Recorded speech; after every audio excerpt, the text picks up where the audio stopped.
और जो व्यक्ति 1 साल के लिए रात्रि भोजन का त्याग कर देता है, चारों प्रकार की आर्जल का त्याग, यानी जल भी नहीं पीता सूर्यास्त के बाद और सूर्य उदय के बाद ही पीता है जल भी, तो उसे 1 साल में 6 महीने के निर्जल उपवास करने का फल प्राप्त हो जाता है। तो जो व्यक्ति त्याग कर सकते हैं, यदि महीने भर का किया है 4 प्रकार के आर्जल का त्याग, तो महीने में 15 दिन के उपवास का फल प्राप्त उससे हो जाएगा। 4 दिन का भी किया है, रात्रि में अन्न जल का सबका त्याग कर दिया, तो 4 दिन में 2 दिन का उपवास का फल मिलेगा। 2 दिन का भी किया है तो 1 उपवास का फल प्राप्त होता है। महाभारत में दिया है कि जो व्यक्ति रात्रि भोजन का त्याग कर दे, यावत जीवन मध्यमास मधु का सेवन नहीं करे और वह उदम्बर फल का, जमीकंद का, अचार आदि का त्याग करे, तो ऐसा व्यक्ति चना जल पीने वाला, रात्रि में भोजन न करके दिन में भोजन करने वाला व्यक्ति, मादक पदार्थ का सेवन न करने वाला व्यक्ति पंचम काल में साधुओं की तरह से सम्मान और प्रशंसा का पात्र है। मात्र अन्न का त्याग करने से क्या ही वैभव मिल सकता है?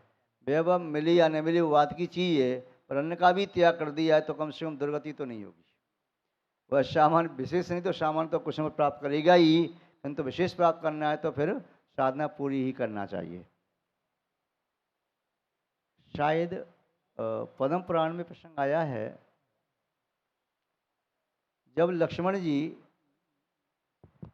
राम के साथ वन जाने को तैयार हुए, राम को वन जाने की बात वैदिक परंपरा में आती है, अपने यहाँ भी आती है, परंतु वैदिक परंपरा में आती है इस प्रकार से कि केकयानी वरदान मांग लिया था, भरत को राजगद्दी और राम को 14 वर्ष का वनवास। अपने यहाँ ऐसा नहीं आया, भरत को राज्य तो दिया, प्राप्त किया, मांगा केकयानी, किंतु राम के लिए वनवास नहीं मांगा। किंतु राम बड़े भाई थे और छोटा भाई सिंहासन पर बैठेगा नहीं बड़े भाई के सामने, माँ ने मांग लिया, कोई बात नहीं, उसकी कोई मजबूरी रही होगी, क्योंकि केकया के पिता सुमति दीक्षा ले ली, उन्होंने मुनि बन गए और भरत दशरथ भी दीक्षा लेने के लिए जा रहे थे, तभी तो वो राम को राज देना चाहते थे। तो उन्होंने सोचा केकया ने कि मेरे पिता ने दीक्षा ले ली, पति भी दीक्षा लेने जा रहा है और भरत भी का मन भी बैरागी है, वह भी अपने पिता के साथ दीक्षा ले लेगा, तो मैं किसके सहारे रहूँगी? क्योंकि नारी का 3 ही आश्रय होते हैं, 3 स्थान है, या तो पिता के संरक्षण में, या पति के संरक्षण में, या पुत्र के संरक्षण में, और कहीं वह सुरक्षित नहीं रहती। तो इसलिए उसने सोचा अब मैं क्या करूं? तो अब राजर्षिक हो रहा है, तो उन्होंने उसका अवसर का लाभ लेकर के कहा मेरे पुत्र को राज दे दिया जाए। दशरथ ने कहा ठीक है, मैंने आपको वचन दिया है, मैं आपके पुत्र को राज दे देता हूँ, और भरत को राज दे दिया। राम ने कहा पिताजी आप विकल्प न करें, आप अपना कल्याण करना चाहते हैं कल्याण करें, और मेरा छोटा भाई राज करेगा, मैं अभी वन का राज करना चाहता हूँ, यहाँ पर रहते रहते मेरा मन वैसे ही व्याकुल हो रहा है, मैं जंगलों का प्राकृतिक वातावरण का आनंद लेना चाहता हूँ। तो राम जब जंगल जाने लगी तो सीता ने सुना, पहले कौशल्या यानी अपराजिता माँ ने सुना, वैदिक परंपरा में कौशल्या नाम आता है, कहीं अपने शास्त्रों में भी कौशल्या नाम शायद उत्तर पुराण में दिया है। तो उन्होंने कहा कि बेटा मैं तुम्हारे साथ जाऊंगी, क्योंकि मेरे पति दीक्षा ले रही और पिता भी दीक्षा ले चुके, मैं तुम्हारे साथ जाऊंगी। वैदिक परंपरा में बताया कि राम ने उनको समझाया कि नारी का धर्म जब तक कुंवारी है तो पिता के संरक्षण में रही, पिता नहीं है तो शादी के बाद पति के पास रही, पति को छोड़ करके पुत्र के साथ जाना उचित नहीं है। तो वे उनको कह करके कि आप यहाँ सेवा में रहो। वह जाते ही तो पुनः लक्ष्मण को ज्ञात हुआ इस प्रकार क्यों हुआ, क्रुद्ध भी होते हैं। बाद में राम ने समझाया उचित नहीं है, पिता का भाव अपने लिए दुख देना नहीं है, पिता हमेशा पुत्र के लिए सुख शांति चाहता है, अच्छा ही सोचता है, इसलिए मुझे जाने दो। तो उनका मैं भी साथ चलूँगा, वह साथ चलने लगा। सीता जी को ज्ञात हुआ, सीता जी साथ चलने लगी। सीता जी से कहा कि आप यहीं रहो, माता पिता की सेवा करो। आपने कहा अभी माँ को समझाया था कि पति के साथ रहना चाहिए, यह धर्म नारी का, तो मैं आपके साथ चलूँगी। सीता साथ चलने लगी, लक्ष्मण भी साथ आने लगा। तो लक्ष्मण से उसकी पत्नी ने कहा मैं आपके साथ चलूँगी। तो उन्होंने कहा नहीं नहीं आप साथ चलूँगी। जब भाई के साथ जब सीता साथ चल रही हैं तो आप मुझको चलने में क्या बाधा है? तो ठीक है। तो वे उनको पानी के बहाने से कह के जाते हैं, ये वैदिक परंपरा बताया, और वे चले जाते हैं। अपने यहाँ पद्म पुराण में क्या बताया कि वनमाला के साथ शादी की जंगल में, उनके यहाँ बताते उर्मिला कोई राजकुमारी बनवाला से शादी की, और शादी की बनवाला से, और उसने कहा मैं साथ चलूँगी। तो उन्होंने कहा नहीं, अभी तो हम वनवास में हैं, जब राज प्राप्त करेंगे तो आपको ले जाएंगे। बोली आप राजकुमारी अन्य रानियाँ हो सकती हैं, आप भूल जाएंगे मुझे। मैंने कहा नहीं भूलूंगा, आप वचन दो, लेने आएंगे। उन्होंने वचन दिया मैं लेने आऊँगा। बहुत सारी बातें कहीं, बोले नहीं। तो प्रसंग एक जगह आता है, शायद शास्त्र में या श्रुति में है, कि यदि मैं अपने वचन को तोड़ूं, आपको लेने नहीं आऊं, तो मुझे रात्रि में भोजन करने का पाप लगे। तो इसका आशय रात्रि भोजन करना बहुत बड़ा पाप है, इसलिए रात्रि का भोजन सज्जनों को नहीं करना चाहिए। कुछ लोग रात्रि में त्याग करते हैं, चौविहार का त्याग है। चौविहार मीन्स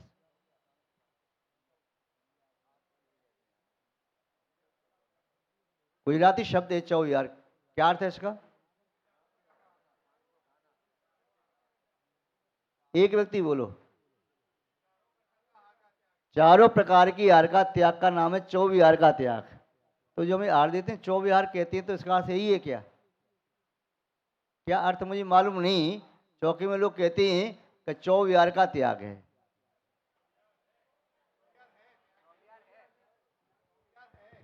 चौविहार है मतलब त्याग है।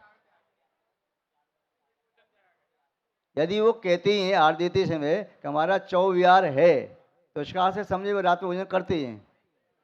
नहीं करते हैं। चौविहार तो उनका रात का अन्न का त्याग है कि चारों प्रकार का त्याग है? चौविहार माने चार प्रकार का है। चौवीय आहार, इसका प्राकृतिक भाषा से अर्थ करते हैं तो चौवीय आहार।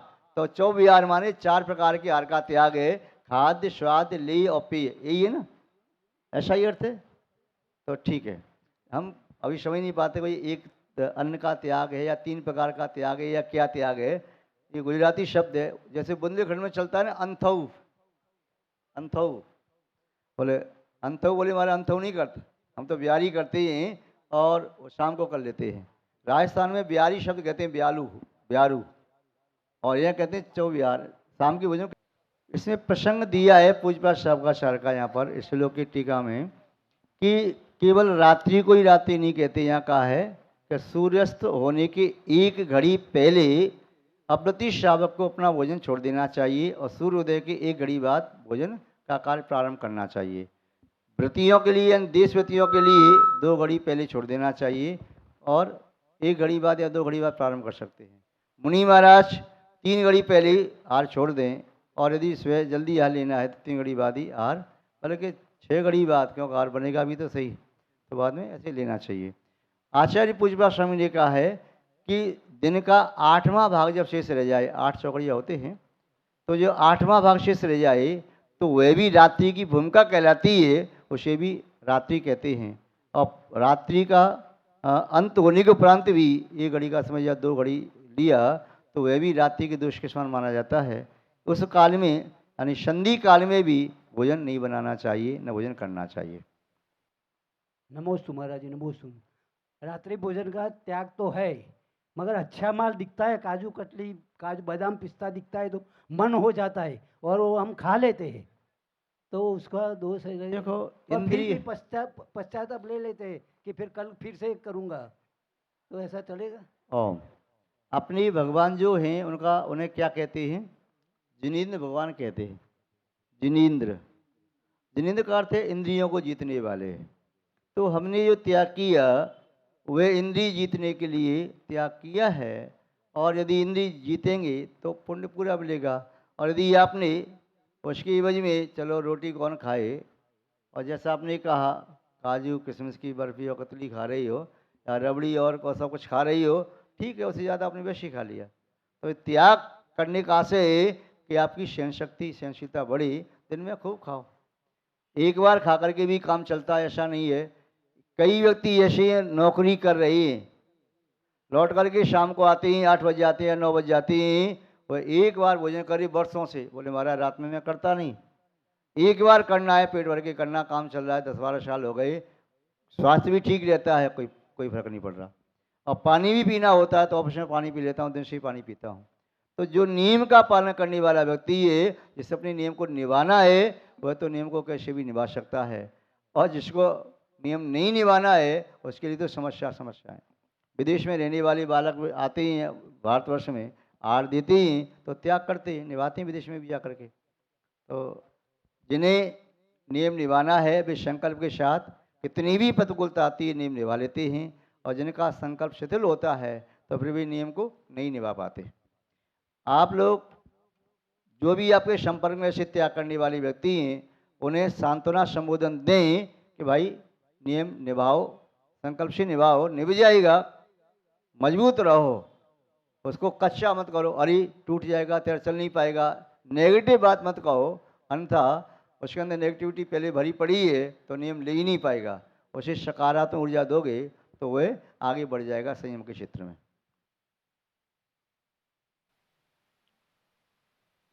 जैनम जयतु शासनम विश्व कल्याण कारकम। धर्म स्नेही सत श्रद्धालु यहाँ पर उपस्थित आप भव्यवर पुंडरीक पुण्यात्मा महान भाव आचार्य भगवान शिवकोटि मुनि महाराज द्वारा विरचित रत्नमाला ग्रंथ की वाचना चल रही है। इसमें श्रावक के कर्तव्यों का संक्षेप में एवं सरल भाषा में वर्णन किया गया है। विगत दिवस देखा था रात्रि भोजन त्याग करने का फल क्या होता है, उस संबंध में श्लोक नंबर 49 देखा था। उसका फल बताया था। जो रात्रि भोजन त्याग करता है वह छत्र चामर आदि से संयुक्त सिंहासन भामंडल आदि एवं अश्वारोही गजारोही रथ रथी और पदाती उसकी सेना में सम्मिलित होकर के सेवा करते हैं। वह मनुष्यों में जन्म लेता है तो राजा महाराजा अधिराजा अर्धमंडलीक मंडलीक महामंडलीक अर्धचक्री चक्री आदि पदों को प्राप्त करता है। यदि स्वर्ग में जन्म लेता है तो वह इंद्र प्रतीन्द्र नागेंद्र धड़ेन्द्र व हेमेंद्र इत्यादि पदों को भी प्राप्त करता है। इसलिए श्रावकों को रात्रि भोजन का त्याग अवश्य कर देना चाहिए। यहाँ पर नमोकार महामंत्र के संबंध में श्लोक नंबर 50 में बता रहे हैं। यदि श्लोक नंबर 1 से लेकर के 49 तक यदि आपको कहीं अर्थ समझने में प्रतिकूलता हो रही हो तो पूछ लें, अन्यथा श्लोक नंबर 50 को यहाँ देखते हैं। तीतम न नागाद्य दशंतीतम न नागाद्य दशंतीतम न नागाद्य न ग्रसन्ति च राक्षसः न ग्रसन्ति च राक्षसः न ग्रसन्ति च राक्षसः न रोगाश्चापि जायन्ते न रोगाश्चापि जायन्ते न रोगाश्चापि जायन्ते ये स्मरेत् मंत्रमव्ययम् ये स्मरेन् मंत्रमव्ययम् ये स्मरेन् मंत्रमव्ययम् दशन्ति तं न नागाद्य न ग्रसन्ति च राक्षसः न रोगाश्चापि जायन्ते ये स्मरेत् मंत्रमव्ययम्। पढ़िए। तम दशंति न, तम माने उसको, न माने नहीं, दशंति माने डसते हैं। नागाद्य सर्प भिक्षु आदि विषधर या विष को धारण करने वाले अन्य जानवर उसको डसते नहीं हैं। न ग्रसन्ति च राक्षसा, राक्षस जो भूत प्रेत पिशाच आदि होते हैं वह भी उसे कष्ट नहीं देते। न जायन्ते रोगशापी, और उसके शरीर में रोग भी नहीं होते। किसके? यह स्मरन्ति मंत्रमव्ययम्, इस अव्यय अनादि निधन मंत्र को जो नित्य स्मरण करता है, चलते फिरते उठते बैठते सोते जागते हमेशा अनश्युत रूप से निरंतर अविरल अनवर्त जिसके चित्त में नमोकार मंत्र चलता रहता है। कई लोग कहते हैं महाराज जी हम नमोकार मंत्र अपना जीवन बनाना चाहते हैं और बुद्धिपूर्वक उसे पढ़ते ही रहते हैं। अबुद्धिपूर्वक रात्रि में स्वप्न में भी ऐसा लगता है जैसे नमोकार मंत्र का वाचन कर रहे हैं। आप पढ़ते हैं नमोकारमय मेरा जीवन बना दो, मेरा जीवन नमोकारमय बन जाए। और नमोकार मंत्र की महिमा के संबंध में तो सैकड़ों से ज़्यादा भजन हिंदी में बने हैं। नमोकार मंत्र की महिमा के संबंध में हजार से ज़्यादा श्लोक और गाथाएँ विद्यमान जैनाचार्यों द्वारा निबद्ध। नमोकार मंत्र के संबंध में हजारों कहानियाँ विद्यमान है जैन दर्शन में। नमोकार मंत्र के संबंध में आज भी यदि आप पढ़ेंगे देखेंगे तो हजारों उदाहरण व लाखों उदाहरण आपको ऐसे प्राप्त होंगे जिन्होंने नमोकार मंत्र के माध्यम से जीवन में अनुपम उपलब्धि को प्राप्त किया, दुख संकट दूर हुई अथवा देवगति आदि की प्राप्ति हुई अथवा मोक्ष को प्राप्त कर लिया। ऐसा यह नमोकार मंत्र है। यह नमोकार मंत्र प्राकृतिक भाषा में निबद्ध है। इसमें 5 मूल पद होते हैं, 11 उत्तर पद होते हैं। यदि आर्या छंद में गाथा की तरह से बोलते हैं तो 4 चरण होते हैं। ये नमोकार मंत्र 35 अक्षर 58 मात्राओं से युक्त है। इस नमोकार मंत्र में 84 लाख मंत्रों का समावेश है। ये मंत्र हर प्रकार के दुख कष्ट बाधा विघ्न को दूर करने वाला है। पापों को वैसे ही नष्ट कर देता है जैसे अग्नि सूखे ईंधन को नष्ट कर देती है।